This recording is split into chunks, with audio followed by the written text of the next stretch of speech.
Mga ingredients para sa nilagang pork. Yung karne natin. Pork ribs. Ay. Kahit 2 tali lang. Repolyo, isa. Isang buo. Siyempre, 2 pirasong patatas. Siyempre, yung dahon ng sibuyas. And pamintang buo. Kulo lang ng tubig. Kung gusto nyong masabaw, tagdagan nyo. Pagkakulo ng tubig, ilagay na yung karne.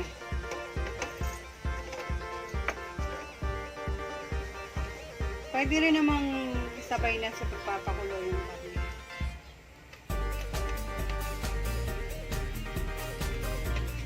Naugasan na kanina ito, guys.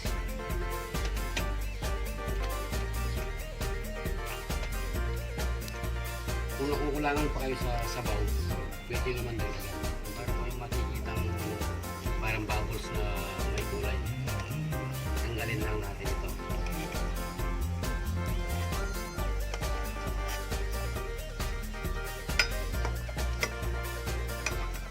Tapos ilagay natin yung asin para may lasa na yung karne. Saka yung pamintang buo, yung corn pepper.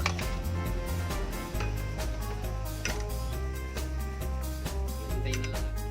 Ilagay na natin yung patatas.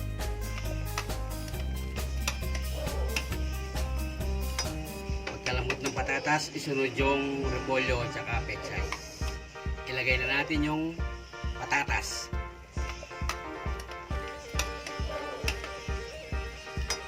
Pagkalambot ng patatas, isunod yung repolyo at saka pechay.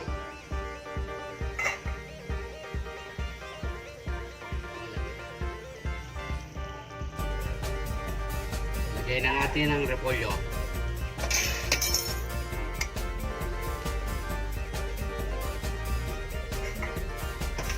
Pakuloyin lang natin ito ng 3 minuto.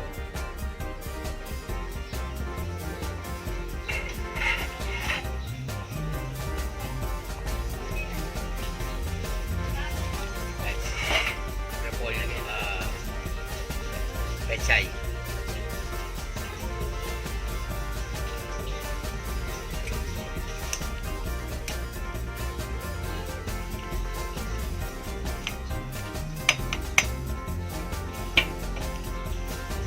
Saka yung dahon ng sibuyas.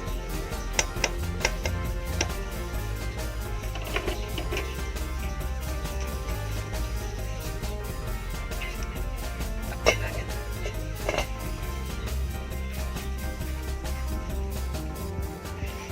So guys, tama na. Maulan na araw. Higop ng mainit na sabaw. Patayin na natin yung apoy.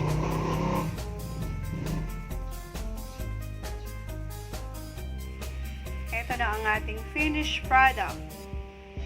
Nilagang pork ribs.